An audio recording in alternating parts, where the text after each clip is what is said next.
अच्छा बेटे, आपको ये पढ़ाया था, ये क्या पढ़ाया था, क्या साउंड करवाई थी आपको इसकी? ई। ओके, अब ई साउंड है ना आपके ज़हन में। अब बेटे लेकिन ये कहीं कहीं जो है ना वो ए की साउंड भी देता है। ओके बेटे, ये आप जैसे ये इस तरह से है, ठीक है, ये भी ई है और ये भी ई है, ठीक है, लेकिन इनमें और इसमें और इसके साउंड में ये फ़र्क है कि ये ज़्यादातर तो ई आता है लेकिन कहीं कहीं पे ये ए भी आता है, ठीक है। तो आपने इसको कंफ्यूज नहीं करना, ठीक है। जैसे कुछ एग्जांपल्स हैं जो मैं आपको करवा देती हूँ, फिर आहिस्ता आहिस्ता आपको खुद ही समझ आ जाएगी जब आप रीडिंग करते जाएंगे, ठीक है। अब जैसे कुछ वर्ड्स हैं हमारे पास,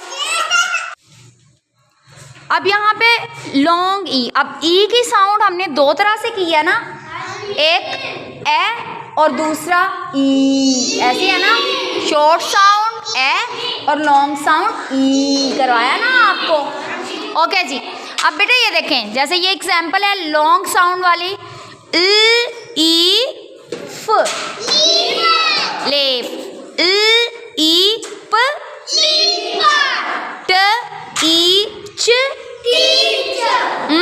ईट, टर टर ईट, ट ई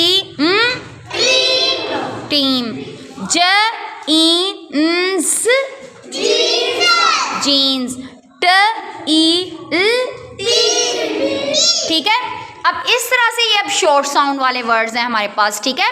इसकी साउंड आएगी ए या ए, ठीक है। Okay, sweat, sweat sweat sweat पसीना, ठीक है, जो पसीने को कहते हैं स्वेट, ठीक है, यस।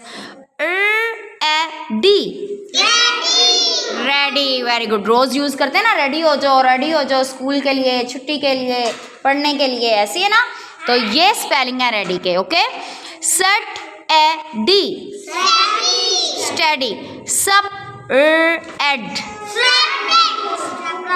स्प्रेड, ड एफ, बर ए ड, ह ए ड, ह A V, heavy, heavy. Okay, this is clear? This has two sounds, ठीक है, E A has two sounds, E and A, E and A, done.